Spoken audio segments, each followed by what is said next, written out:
안녕하세요. 우리 사랑하는 성도님들 잘 지내고 계시죠?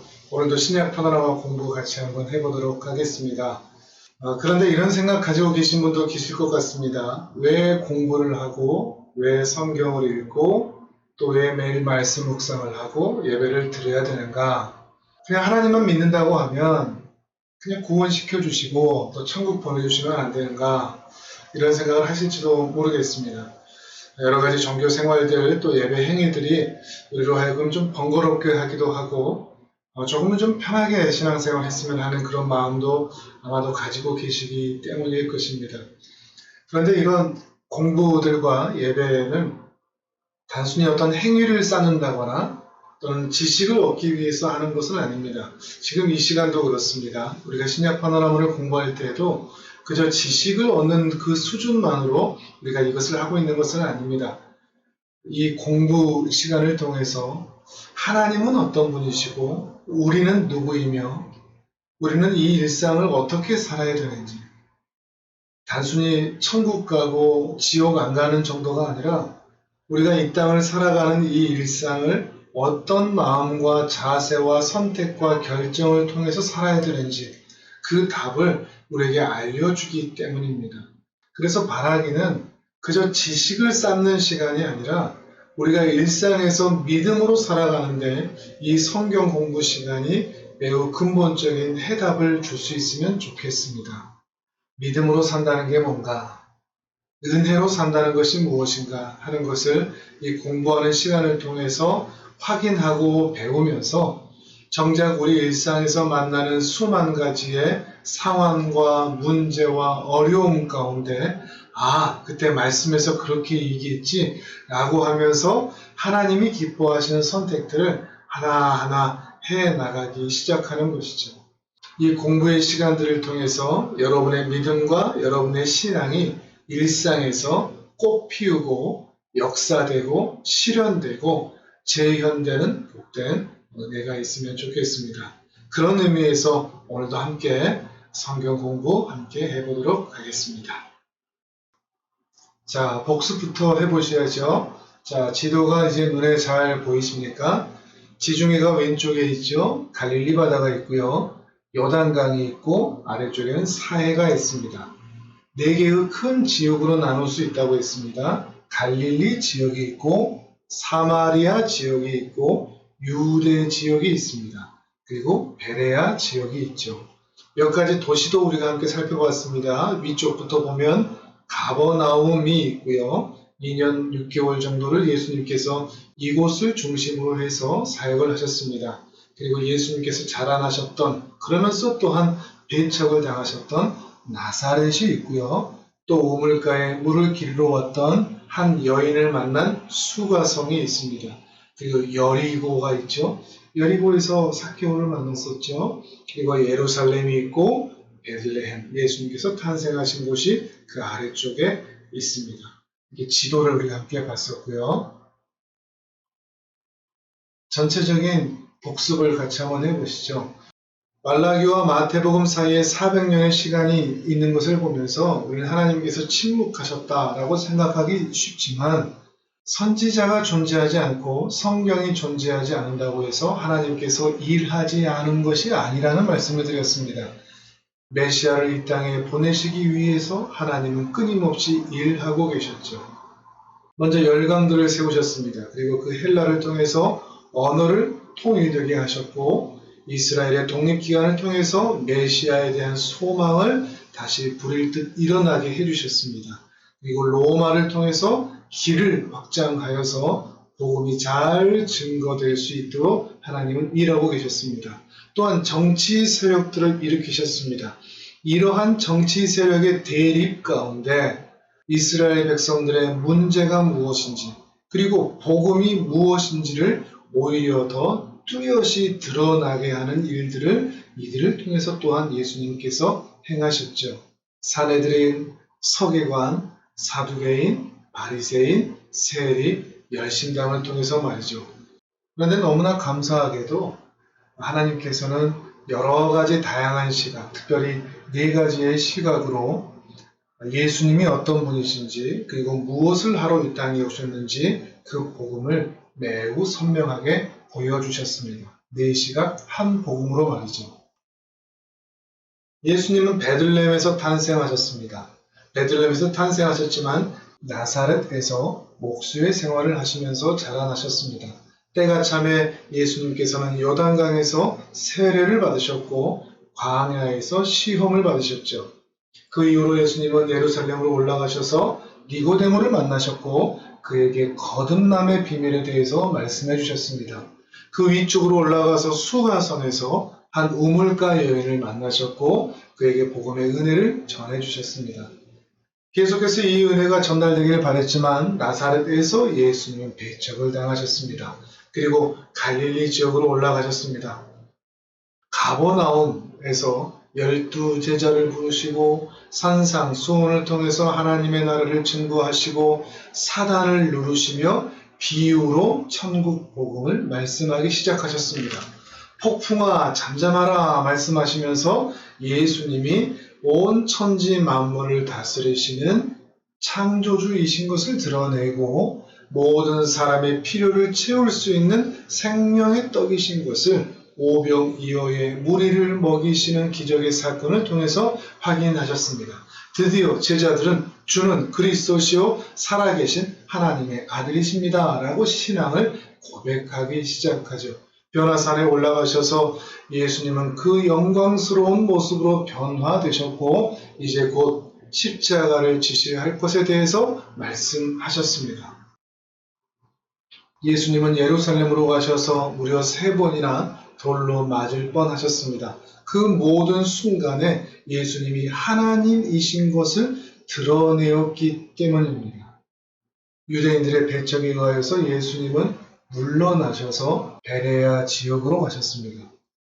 그리고 이러한 핍박과 어려움이 있음을 말씀하시고 주님의 뒤를 따르기 위해서는 반드시 대가 계산을 하고 충분히 생각하고 고민하여 주님의 길을 함께 걸어갈 것에 대해서 말씀하셨습니다. 그리고 예수님께서 이 땅에 오신 이유가 잃은 것을 찾으러 오셨다고 하는 것을 양의 비유, 동전의 비유, 그리고 아들의 비유를 통해서 말씀하시고 그를 따르는 제자들도 어떤 삶을 살아야 할지를 말씀해 주셨습니다. 그리고 예수님은 이제 유대의 지역으로 떠나십니다. 그리고 거기서 사랑하는 나사로를 만나십니다. 그가 죽은 지 이미 나흘이었으나 예수님께서 그를 살리심으로 예수님을 믿고 따르는 자들에게는 부활의 은혜가 있음을 보여주셨습니다. 그리고 삭개오를 만나셨습니다. 그리고 그 삭개오를 변화되게 이끌으셨습니다. 자기에게 가장 부끄러움, 수치라고 할 수 있는 돈의 문제에 있어서 자유로워진 모습을 보여주면서 그가 곧 아브라함의 자손이요 후손인 것을 예수님께서는 인정해 주셨습니다. 예수님을 믿는 자는 이렇게 변화의 은혜를 경험하게 된다는 것입니다. 그리고 예수님은 이제 마지막 일주일을 남겨놓으시고 예루살렘으로 들어가십니다. 자, 여기까지 우리 모션을 같이 한번 해볼까요? 자, 다 같이 400년 침묵부터 시작.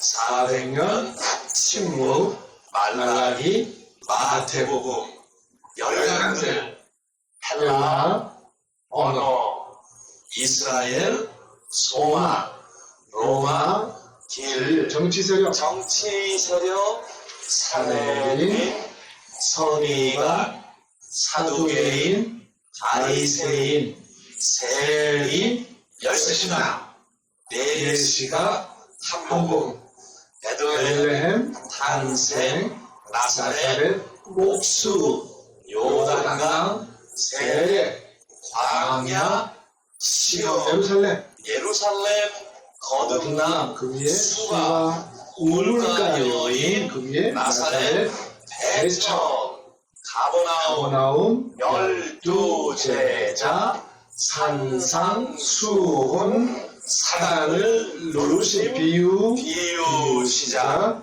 폭풍아 잠잠하라, 우리를 먹이신 신앙 고백, 변화산, 예루살렘, 돌질, 물러나심, 베레아, 대가 계산 잃은 것을 찾으시 유대 아사로야 일어나라 삭개오야 내려와라. 이제 예수님께서 예루살렘으로 들어오십니다. 예수님은 이제 십자가를 지시기 위해서 일주일의 시간을 남겨놓고 계십니다. 유월절을 지키기 위해서 예루살렘으로 들어오시는데 왜 유월절일까요? 유월절 어린 양이 되시기 위한 것이겠죠. 예수님은 그저 어쩌다가 그 날짜에 죽으신 것이 아니라 예수님은 철저히 하나님의 때에 맞추어 유월절 어린 양이 되시기 위해서 유월절 바로 그날 밤에 십자가에 달려 죽으셔야 했던 것입니다. 그러니 사람들이 예수님을 죽인 것 같지만 예수님께서는 예수님의 때에 스스로 당신을 유월절의 어린 양이 되게 하시는 것이죠. 우리는 단순히 이렇게 그림으로만 예수님의 모습을 확인해 볼 수가 있는데 예루살렘으로 들어오고 계시는 예수님의 마음은 어떨까요? 예수님께 한번 여쭤보고 싶습니다. 예수님은 왜 그러셨어요? 왜 십자가를 지셨어요? 왜 우리를 위해서 죽어주시기까지 하셨어요? 참 이해할 수가 없는 일입니다. 그리스 로마 신화라든지 수많은 세상의 신화들을 볼 때 신이 피조물들을 위해서 이렇게까지 희생한 신화들이 존재하지를 않습니다. 그러나 우리가 믿는 기독교는 너무나 다른 이야기를 보여주고 있습니다. 우리 하나님은 왜 그러셨을까? 또 우리 예수님은 왜 그러셨을까? 오늘 우리가 대체 무엇이라고 우리를 구원하시기 위해서 이 십자가 지는 길을 향하여 뚜벅뚜벅 걸어가고 계시는가? 그것도 화려한 개선 행렬이 아니라 아주 작은 나귀를 타고 들어가고 계시지 않습니까? 물론 사람들은 예수님이 온다는 이 소식을 듣고 몰려 나와서 종려나무를 흔들고 자신들의 겉옷을 길에 펼치면서 예수님을 열렬히 환호합니다. 그리고 소리칩니다. 호산나 다윗의 자손이여. 호산나라는 말은 우리를 구원하소서 이런 의미가 되거든요. 그런데 예수님의 의도와 이 사람들의 의도는 너무나 다릅니다. 로마 너희 이제 끝났다. 이제 우리에게도 왕이 오셨다. 이제 우리는 자유다. 로마의 군사적 정치적 속박으로부터 승리하고 모든 가난과 어려움에서부터 자유로워질 것을 기대하고 환호하고 있는 것이죠. 그런데 예수님의 의도는 그것이 아니었거든요. 그저 유대인만이 아닌 인류를 구원하기 위해 대속 제물이 되기 위해 어린 양 희생 제물이 되기 위해 예루살렘에 입성하고 계십니다. 예수님께서는 무엇인가 다르다 하는 것을 보여주는 것이 바로 이 나귀를 타고 들어오시는 것입니다. 스가랴 9장 9절 말씀을 그대로 인용하고 있는 것인데요.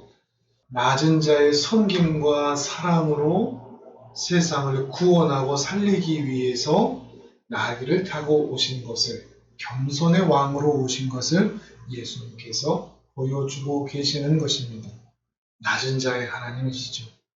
그러나 이 예루살렘 입성은 가장 초라해 보이는 입성이지만 온 세상을 자유하게 하고 구원의 은혜를 베풀 승리의 입성이 되고 있습니다. 예루살렘 승리 입성. 예수님은 예루살렘에 입성하신 이후로 곧바로 성전으로 가십니다. 성전으로 들어가신 예수님은 성전을 정결하게 하는 사건을 행하십니다. 돈 바꾸는 자들, 비둘기 파는 사람들의 상과 우자를 둘러 엎어버리십니다. 그러면서 이런 말씀을 하시죠. 내 집은 기도하는 집이다. 너희는 왜 강도의 소굴을 만들었느냐? 왜 장사하는 집으로 만들었느냐? 그러면서 오히려 맹인과 저은 자들을 성전에서 고쳐주고 계십니다.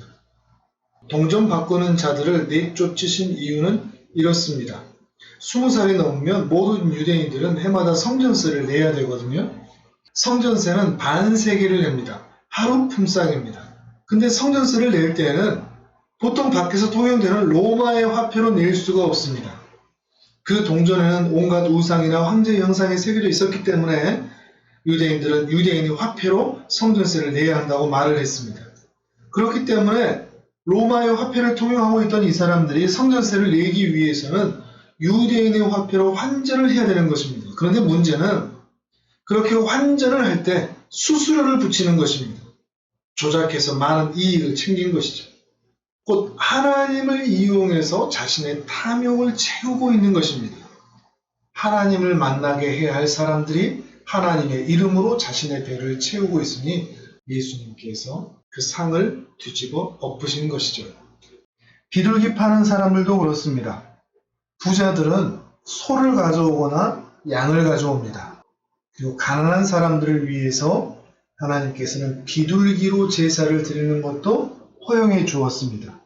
그런데 멀리서 오는 사람들은 이 비둘기를 가지고 오더라도 또는 양을 가지고 오더라도 오는 길에 흠이 날 수가 있습니다.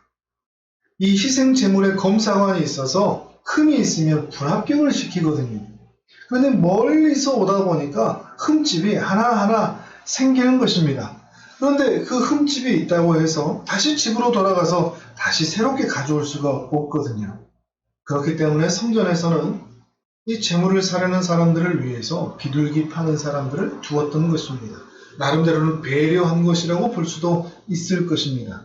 그런데 이 비둘기 장사들이 비둘기를 팔 때 매우 높은 가격에 팔았다는 것입니다. 거기다가 흠이 있어서 제물로 드릴 수 없다고 판명된 비둘기들이 뒷거래를 통해서 재판매가 되는 일까지 일어난 것입니다. 또 거기다가 이렇게 희생 제물을 성전에서 판매하니까 아예 준비하지 않고 그냥 맨몸으로 오는 경우도 있는 것입니다. 이전처럼 희생 제물을 정성껏 준비하던 애정과 사랑이 사라지기 시작하는 것이죠. 이렇게 성전에서 행해지는 부정을 통해서 수산을 모으고 부정 축제하던 사람들이 바로 사두개인들입니다. 이들은 성전에서 대제사장을 조정하고 성전을 장악해서 성전에서 이루어지는 모든 매매를 통해서 부정한 수입을 거두고 있던 사람들이죠. 예수님은 이러한 대제사장과 성전 관련된 자들과 사두개인들과 여기서 부정한 이익을 취하는 자들과 비둘기 파는 자들, 돈 바꾸어 주는 자들, 그리고 자기의 편의대로 그저 습관과 형식을 쫓아 하나님 앞에 나오던 모든 자들을 향해서 분노하고 계시는 것입니다. 하나님의 집을 강도의 소굴로 만들지 마라. 마트처럼 만들지 마라. 백화점처럼 쇼핑하는 곳으로 만들지도 마라. 너희의 재산을 축적하는 곳으로 만들지도 마라. 이 성전은 하나님을 만나는 곳이다. 내 집은 기도하는 집이다. 이 말에 그런 의미를 갖습니다. 단순히 기도하고 예배 드리는 공간 정도가 아니라 기도한다는 것은 하나님을 만난다는 것입니다. 지금도 그렇습니다. 교회와 예배는 오직 하나님을 만나고 하나님을 알아가는 곳이어야 합니다. 교회를 통해서 권력을 갖거나 부를 축적하거나 자신의 탐욕을 이루고자 하는 모든 노력들은 사라져야 할 것입니다. 오늘 우리의 마음이 하나님의 은혜로 정결하게 되는 복된 은혜가 있기를 바랍니다. 성전 정결. 성전을 정결하게 하신 예수님은 이제 미리 예비해 놓으신 다락방으로 가십니다. 예수님의 제자들과 마지막 유월절 잔치 최후의 만찬을 드시기 위해서입니다. 그런데 이곳 분위기가 그다지 좋지 않습니다. 왜냐하면 예수님과 제자들이 예루살렘에 올라올 때 제자들 사이에 난리가 난 적이 있거든요. 이제 우리 주님이 대권을 잡으시면 우리도 한자리 하겠지, 이런 마음을 갖고 있었던 것이죠. 어떤 제자의 어머니는 치맛바람이 무섭습니다. 주님이 한자리 하시면 내 아들 하나는 좌회장에, 내 아들 하나는 우회장에 놓아주세요, 이런 부탁까지 하는 일들도 나타나게 되었습니다. 제자들은 여전히 예수님이 하려는 일이 무엇인지, 그리고 그 가시는 길이 무엇인지 전혀 알지 못한 채 누가 크냐, 누가 더 높으냐, 권력 싸움만 하고 있는 것입니다. 그때 예수님의 마음은 이렇습니다. 그 제자들을 혼내거나 비판하거나 쫓아내시는 것이 아니라 여전히 자기 사람들을 사랑하시되 끝까지 사랑하셨다라고 말씀하고 계십니다. 전혀 다른 반전의 모습이지 않습니까? 어떻게 이런 제자들을 사랑한다고 말씀하실 수가 있겠습니까? 그것도 끝까지 사랑한다고 하시면서 말이죠. 이게 예수님의 사랑의 모습입니다. 그렇게 사랑하신다는 것을 예수님께서는 제자들의 발을 씻기워 주면서 세족식을 하면서 직접 보여주십니다. 당시에는 샌들을 신고 다녔기 때문에 누구든지 손님이 방문하게 되면 그 집의 종이 세숫대야에 물을 떠놓고 손님의 발을 씻어주게 되어 있었습니다. 그러니까 아무도 예수님의 발을 씻어주지도 않고 제자들의 발도 씻겨주지 않은 것이죠. 누가 더 높으냐 이런 자존심 싸움이 이어지고 있기 때문일 것입니다. 그때 예수님이 아무 말씀 없으시고 웃옷을 벗으시고 팔뚝을 걷으시고 제자들의 발을 씻겨주시는 것이죠. 그리고 또 예수님은 최후의 만찬을 하시면서 떡을 떼십니다. 너희를 위하여 찢기는 내 몸이다. 잔을 나누시면서 많은 사람을 위하여 흘리는 언약의 피다. 그리고 그 만찬을 마치신 이후에 예수님은 제자들에게 새 계명을 이렇게 준다 그렇습니다. 사랑하라는 것입니다. 싸우지 말고 다투지 말고 비난하지도 말고 정죄하지도 말고 못났다고 끌어내리지도 말고 너희는 서로 사랑하라. 내가 너희를 사랑한 것 너희가 잘 알지? 그리고 내가 지금까지 보여주었지? 이제 너희도 서로 사랑하라.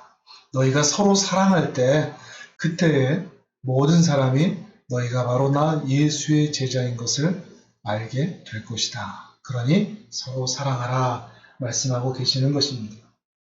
아직 성숙하지 못한 제자들, 서로 시기하는 제자들, 서로 사랑할 줄 모르는 제자들, 서로 높아지려는 제자들, 그들을 향해서 말씀하시는 것입니다. 그리고 오늘 우리가 반드시 새겨야 할 말씀일 것입니다. 우리가 교회를 다니는 이유, 그리고 신앙생활을 하는 이유는 우리는 사랑하기 위해서 신앙을 갖습니다. 사랑하기 위해서 예배합니다. 사랑하기 위해서 기도합니다. 우리 삶의 목적은 이 사랑이어야 합니다.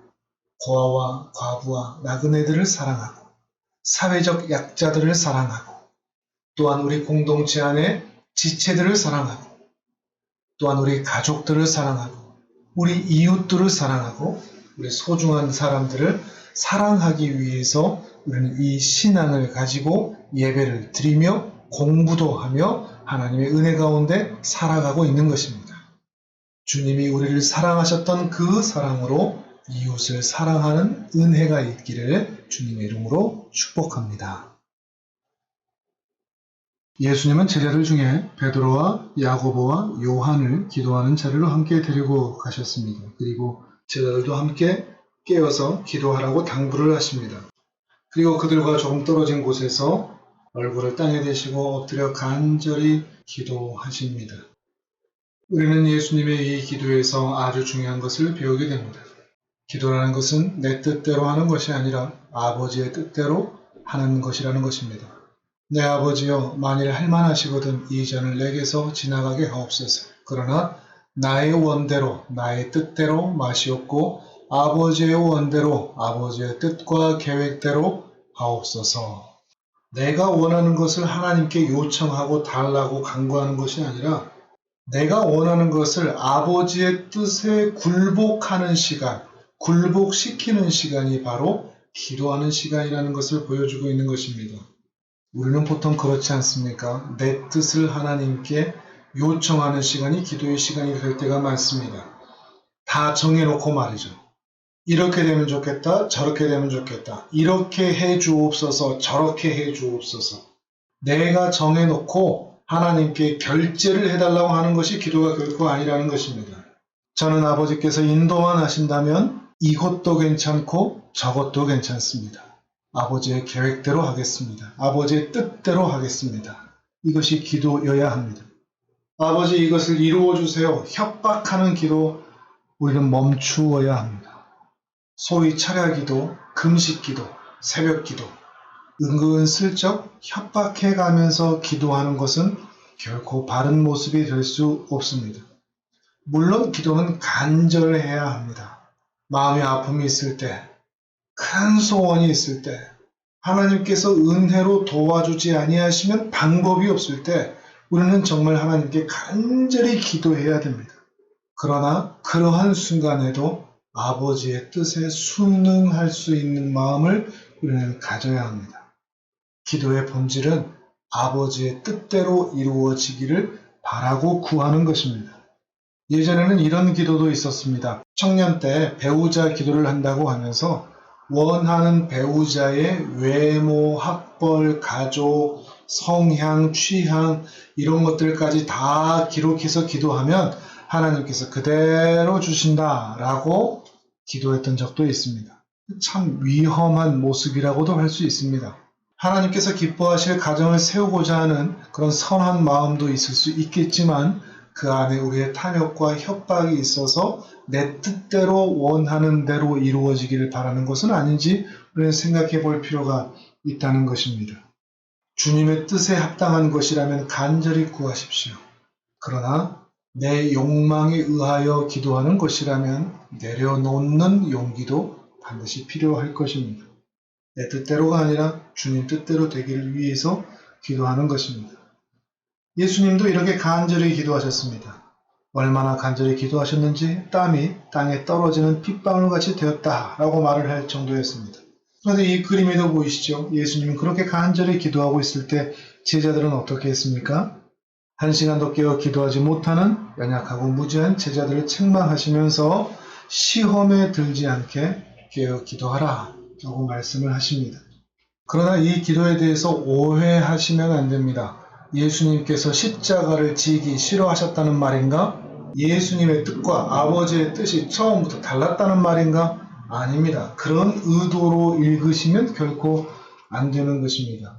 예수님은 처음부터 십자가에 죽으시러 이 땅에 오신 분이십니다. 그러나 육신을 입으신 상태에서 예수님이 두려움을 경험하게 됩니다. 그러나 그 두려움은 단순히 고통에 대한, 죽음에 대한, 또 사람들에게 받을 모욕과 경멸에 대한 두려움만은 결코 아닙니다.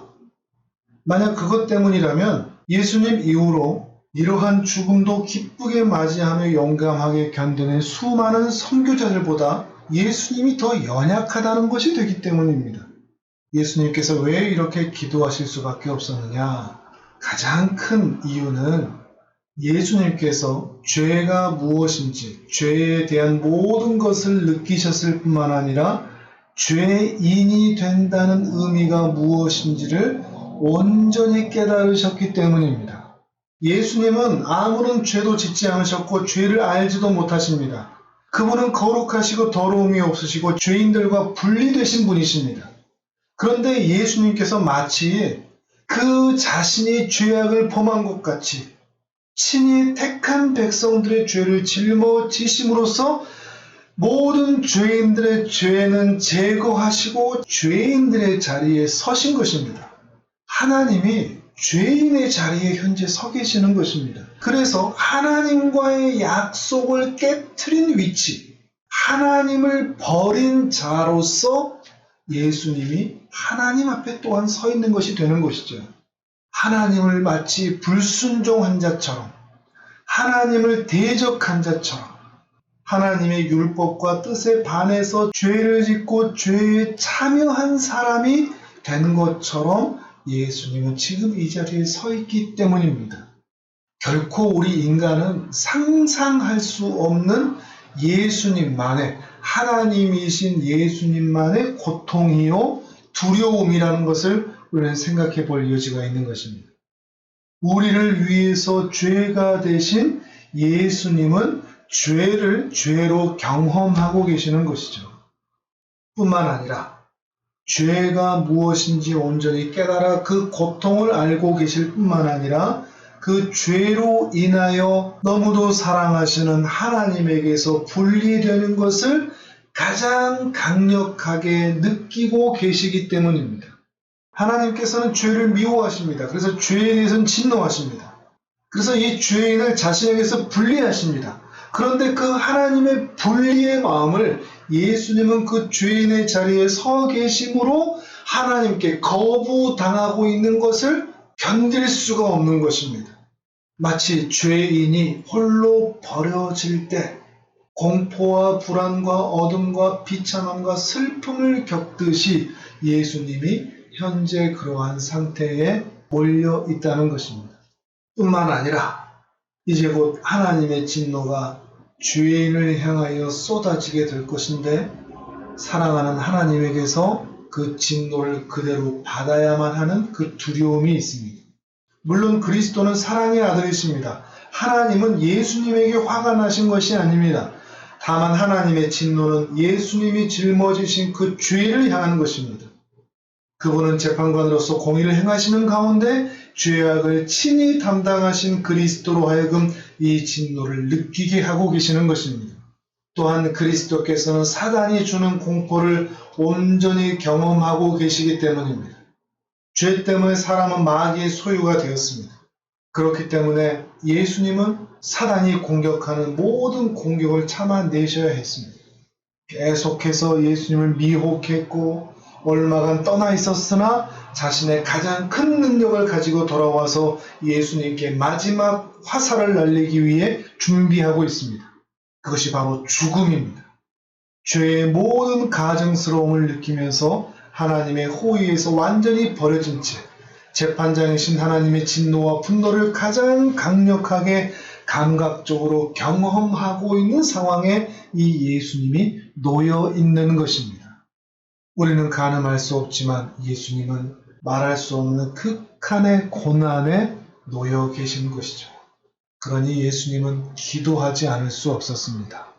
그럼에도 불구하고 아버지여 나의 원대로 마시옵고 아버지의 뜻대로 이루옵소서라고 예수님은 기도하고 계시는 것입니다. 예수님의 이런 모습 보면 참 마음이 아픕니다. 여러분도 그렇지 않습니까? 자, 여기까지 모션을 같이 한번 해볼까요? 예루살렘 보이십니까? 예루살렘으로 예수님이 들어오셨다고 그랬죠. 자, 승리, 입성 이렇게 하는 말 타는 겁니다. 말 타는 것처럼 나귀를 타고 들어오시는 예수님을 생각하면서 승리, 입성. 그 다음에 성전 청결, 손을 깨끗하게 씻는 것처럼 성전 청결. 예루살렘 승리, 입성, 성전 청결, 최후의 만찬. 최후의 만찬. 그리고 기도. 다시 한번 예루살렘 승리, 입성, 성전 청결, 최후의 만찬, 기도. 예수님이 겟세마네 동산에서 기도를 마치시고 내려오시는 길에 가룟 유다가 대제사장들과 백성의 장로들이 보낸 큰 무리와 함께 예수님을 붙잡기 위해 왔습니다. 그들의 손에는 칼과 몽치가 들려 있었습니다. 마치 예수님을 거대한 폭도들의 두목으로 생각하고 온 것이죠. 가룟 유다는 참 안타까운 인생 같습니다. 예수님을 배신하는 일을 멈출 수 있는 기회가 있었습니다. 최후의 만찬 자리에서 나와 함께 그릇에 손을 넣는 이가 나를 팔 것이다 라고 말씀하시면서 유다의 속마음을 꿰뚫어 보고 계셨습니다. 예수님께서 이렇게 말씀하셨을 때 자기의 생각이나 잘못된 행동을 계획했던 것에서 돌이킬 수 있는 기회가 있었습니다. 그러나 유다는 자기가 원하는 대로 행동함으로써 예수님을 배신합니다. 자기의 본성대로 행하는 것입니다. 제어했어야 합니다. 절제했어야 합니다. 자신의 생각과 고집에서 변화되어야 했습니다. 그러나 본성대로 절제하지 않고 그저 생각이 흘러가는 대로 행동함으로써 예수님의 등에 칼을 꽂습니다. 배신을 합니다. 물론 나중에 가룟 유다는 자신의 행동을 후회합니다. 그러나 후회와 회개는 다릅니다. 후회하고 반성하는 것이 회개하고 돌이킨 것은 아닙니다. 후회한 것을 회개한 것으로 대체하셔도 안 됩니다. 우리는 후회하고 반성하는 정도가 아니라 그 마음을 돌이켜 세상으로 향하지 않고 내 본성대로 행하지 않고 하나님께로 나아가는 것, 그것이 정말로 회개인 것입니다. 방향을 완전히 트는 것이죠. 유턴을 하는 것입니다. 방향은 틀지 않은 채 내가 잘못했다, 후회한다, 이것이 결코 회개일 수는 없다는 것입니다. 회개에는 반드시 방향의 전환이 따라야 합니다. 그러나 가룟 유다는 그런 기회가 있었음에도 불구하고 그는 후회는 했으나 회개는 하지 않았던 사람이라는 것입니다. 그런데 가룟 유다의 배신만 있었던 것은 아닙니다. 무슨 일이 있어도 죽더라도 예수님을 버리지 않겠다고 호언장담했던 베드로, 그리고 다른 제자들 모두가 다 그 자리에서 도망을 가고 맙니다. 이제 예수님 곁에 아무도 남지 않게 됩니다. 예수님은 재판을 받으러 가십니다. 대제사장회로 끌려가 재판을 받는데 무려 6번에 걸쳐서 재판을 받습니다. 유대인 대제사장인 안나스와 가야바, 그리고 사내들은 공회, 또 로마인에게는 빌라도, 헤로드 안티파스, 그리고 다시 빌라도, 이렇게 재판을 받습니다. 그러나 이 모든 재판은 부당한 재판이고 불법이었습니다. 왜냐하면 죄 없는 자를 향해서 죄목을 만들어서 사형에 처하려고 했기 때문입니다. 예수님이 잡혀 끌려간 새벽 시간에 그곳에는 서기관과 장로들이 모여 있었습니다. 어떻게 하면 예수님을 죽여버릴까 의논하고 있었습니다. 하지만 그들에게는 예수님을 죽일 수 있는 사법적 권한이 없었습니다. 그렇기 때문에 로마의 총독이었던 빌라도에게 넘겨줍니다. 빌라도 역시도 예수님에게서 그 어떤 죄를 발견하지 못했지만 무리를 충동하여 들끓는 민심으로 빌라도를 압박합니다.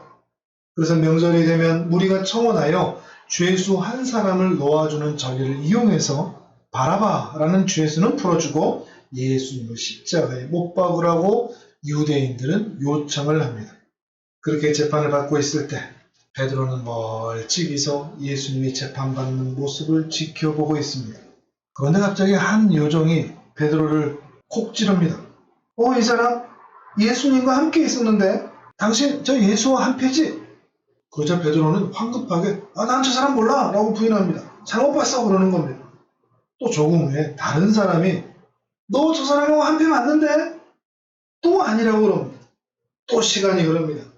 또 다른 한 사람이 확신을 가지고 장담해서 너 갈릴리 사람 맞네? 너 정말로 저 사람과 함께 있었다 라고 묻자 베드로는 저주까지 하면서 맹세를 합니다. 너희가 말하는 그 사람을 나는 정말 알지 못한다. 예수님을 완강히 부인하는 것입니다. 그렇게 베드로가 예수님을 3번째 부인하는 그 순간 재판을 받으시던 예수님과 눈이 딱 마주칩니다. 그리고 닭이 웁니다. 베드로는 예수님의 말씀, 닭이 울기 전에 네가 3번 나를 부인할 것이다 라는 말씀이 생각이 나서 밖으로 달려나가서 심히 통곡하며 웁니다. 베드로는 후회를 하고 있는 것입니다. 그러나 가룟 유다와 다른 것이 있다면 그는 회개를 하고 돌이키기로 결정을 합니다. 어떻게 할 수 있느냐? 가룟 유다의 이후의 삶과 베드로의 이후의 삶을 통해서 우리는 확인해 볼 수가 있습니다. 가룟 유다는 후회하고 자신의 목숨을 끊어버렸습니다. 예수님께 의탁하여 내가 어떻게 살아야 할지를 묻지 않았습니다. 자기 스스로 자기가 결정하여 자기의 목숨을 끊어버린 것이죠. 그러나 베드로는 예수님께 의탁합니다. 그리고 요한복음 21장에 나타나는 대로 예수님을 만나 예수님에 대한 사랑을 고백합니다. 이제야 진실로 알게 된 것입니다. 부활하신 예수님을 만나고 보니 이 예수님이 정말로 하나님의 아들이 아니신가? 그런데 그 하나님의 아들을 믿겠다고 떠들던 나는 정말 몹쓸 놈이 아닌가? 정말 죄인이 아닌가? 그런데 내가 어떻게 이 예수님의 제자가 될 수가 있다는 말인가? 그래서 그 예수님 앞에 당당히 나설 수가 없는 것입니다. 그래서 예수님의 제자가 되기보다 갈릴리로 돌아가 고기를 낚는 일을 하고 있었던 것이죠. 그런데 그에게 예수님이 찾아오셨습니다. 그리고 예수님이 한 가지 질문을 하십니다. 너 나를 사랑하니? 세상 모든 것들보다 나를 더 사랑하니? 베드로가 대답할 수 있는 딱 한 가지 대답이 사실 이거였거든요. 너 앞으로 잘할 수 있어? 이렇게 질문하셨다면 베드로는 한마디도 못했을 것입니다. 너 어떻게 그럴 수가 있어? 라는 말이었다면 베드로는 얼굴이 벌개져서 예수님을 떠나고 말았을 것입니다. 그런데 베드로가 할 수 있는 것 딱 한 가지가 있었습니다. 그것은 예수님을 너무나 사랑한다는 것이었습니다. 자기가 실력이 없고 성격도 급하고 말만 앞서고 다혈질이고 하는 것을 너무나 잘 압니다. 그래서 앞으로도 잘할 수 있다는 장담을 할 수가 없습니다. 그러나 딱 한 가지는 알고 있습니다. 이 예수님을 이제는 너무나 사랑하게 되었다는 것입니다.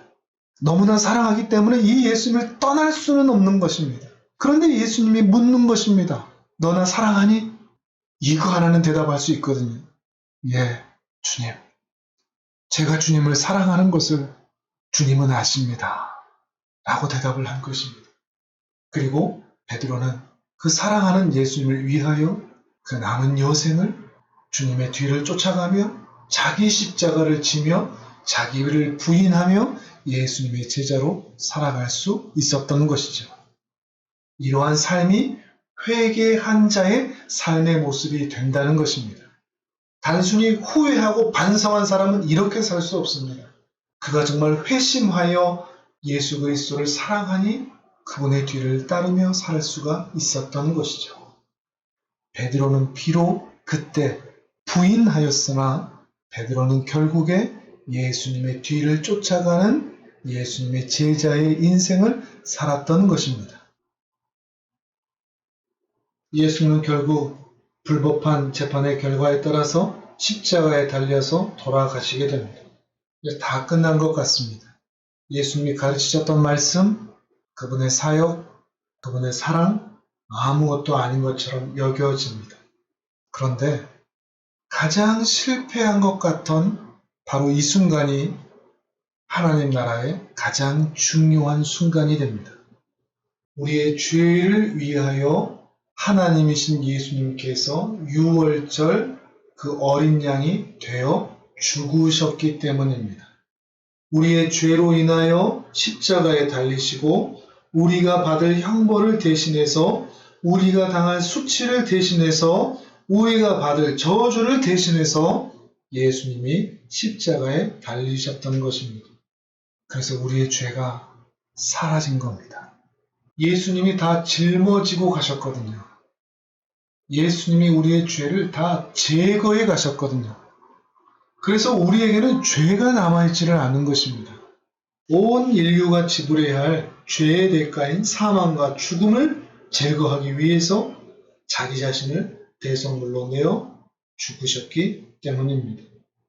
만약에 여기서 성경의 역사가 끝났다면 예수님의 인생도 참 불쌍하고 비참했을 것입니다. 그리고 그 돌아가신 예수를 믿는 우리들도 엄청 비참했을 것입니다. 그러나 성경의 이야기는 결코 여기에서 끝나지 않습니다. 십자가를 생각하는 자는 반드시 부활도 함께 생각해야 합니다. 십자가에서 죽으신 예수님을 바라보면서 우는 자들은 죽음에서 부활하신 예수님을 바라보며 함께 웃으며 기뻐할 수 있어야 합니다. 사단이 가지고 있는 최고의 무기, 최후의 무기, 그 죽음을 이기시고 승리하셨기 때문입니다. 죽으신 지 3일 만에 부활하셨습니다. 단순히 죽었던 사람이 깨어났다라고 하는 기적의 사건을 말하는 것이 아닙니다. 사망의 권세, 죽음의 권세를 무너뜨리신 것에 있습니다. 이 일로 인하여 예수 그리스도를 믿는 자들은 함께 죽지 않고 영원히 사는 영생의 은혜를 얻게 된 것입니다. 우리는 이미 죽은 교주를 믿는 것이 아닙니다. 우리는 살아계신 하나님, 살아계신 하나님의 아들을 믿고 있습니다. 그분은 여전히 살아계시며 언젠가 다시 오셔서 하나님의 나라를 완성하실 것입니다. 우리는 이 믿음으로 사는 것입니다. 그러니 우리는 죽은 믿음으로 살지 않습니다. 산 믿음으로 살아 있습니다. 그래서 우리의 믿음은 생명이 있습니다. 세상의 것에 의해서 좌절하지 않습니다. 염려하고 불안해하지도 않습니다. 예수께서 모든 것을 다 이기셨기 때문입니다. 또한 우리의 모든 삶에서 승리를 주실 분이라는 것을 또한 믿기 때문입니다. 우리 부활을 믿는 자답게 살았으면 좋겠습니다. 이미 죽어버린 예수를 믿는 자처럼 살지 않았으면 좋겠습니다. 여러분의 현실에서 이 믿음이 역사하기를 바랍니다. 이 믿음이 작동하는 은혜가 있기를 바랍니다. 살아계신 예수님을 믿는 자로서 우리가 만나는 수많은 현실, 우여곡절 가운데서도 우리를 반드시 승리의 길로 인도하시고 데리고 가시고야말 그 예수를 믿는 믿음으로 우리 날마다 승리하며 믿음으로 담대히 싸워나갈 수 있기를 바랍니다. 좌절은 우리의 용어가 아닙니다. 포기, 낙심, 낙담, 불안, 두려움, 공포, 염려, 걱정, 이것은 우리가 사용할 용어가 아닙니다. 우리에게는 이미 승리가 주어져 있습니다. 그러니 평안할 수 있습니다. 모든 일에 감사할 수 있고요. 기뻐할 수 있습니다. 용기를 낼 수 있습니다. 주님이 부활하셨습니다. 그 부활하신 주님이 우리 하나님이십니다. 그리고 그 하나님이 언젠가 다시 오셔서 이 세상을 하나님의 나라로 완전히 완성하실 때가 올 것입니다. 우리는 그날을 기다리며 담대히 살아가는 것입니다. 이것을 믿는, 그리고 이 믿음으로 사는 복된 은혜가 있기를 주님의 이름으로 축복합니다. 자, 여기까지 또 모션을 같이 해볼까요? 자, 배신합니다. 배신. 유다가 예수님의 등에다가 총을 쏘는 것처럼 배신. 유다의 배신입니다. 배신. 그 다음에 재판. 손이 묶인 겁니다. 재판을 받고, 예수님이 재판을 받고 있습니다. 배신. 재판. 그리고 이 재판받은 상태에서 예수님과 눈이 마주쳤던 베드로, 부인. 예수님에 대한 부인. 부인. 그리고 십자가. 부활. 자, 다시. 배신. 재판. 부인. 십자가. 부활. 자, 오늘 했던 거 다시 한번 볼까요? 예루살렘, 승리, 입성, 성전, 청결, 최후의 만찬, 기도. 그리고 배신, 재판, 부인, 십자가, 부활. 자, 오늘 했던 거 다시 한번 요약을 해보시죠. 예루살렘, 승리, 입성, 성전, 청결, 최후의 만찬, 기도. 배신, 재판, 부인, 십자가, 부활. 네, 여기까지입니다. 자, 오늘도 잘하셨습니다. 복음서 여기까지 하고 우리 다음 시간에는 사도행전 같이 한번 보도록 하겠습니다. 오늘 우리가 함께 공부한 이 십자가와 그리고 부활 생각하시면서 이 믿음이 죽은 믿음이 아니라 산 믿음으로 여러분이 살아가는 삶의 현장에서도 작동이 되고 역사되고 재현되는 복된 은혜가 있기를 바랍니다. 자, 모션을 같이 해보도록 하겠습니다. 다음 시간에 또 뵙겠습니다. 감사합니다. 자, 다 같이 400년 침묵부터 시작. 400년 침묵, 말라기, 마태복음, 열강들, 열강들, 헬라, 언어, 이스라엘, 소망, 로마, 길, 정치 세력, 정치 세력, 사내인, 서기관, 사두개인, 바리새인, 세리, 열심당, 내시가, 한복음, 베들레헴 탄생, 베들레헴, 탄생, 나사렛, 옥수, 요단강, 세례, 광야, 시험, 예루살렘, 예루살렘, 거듭남 위에 수가, 우물가 여인, 나사렛, 배처, 가버나움, 가버나움, 열두 제자, 산상수훈, 사단을 누르심, 비유, 이유시자, 독풍아 잠잠하라, 우리를 먹이심, 신앙 고백, 병사상, 예루살렘, 예루살렘, 돌질, 물러나심, 베레아, 대가괴산, 이런 것을 찾으 유대, 나사로야 일어나라, 삭개오야 내려와라. 오늘 한 겁니다. 예루살렘, 승리, 입성, 성전, 청결, 최후의 만찬, 기도, 배신, 대신, 재판, 재판, 부인, 십자가, 부활.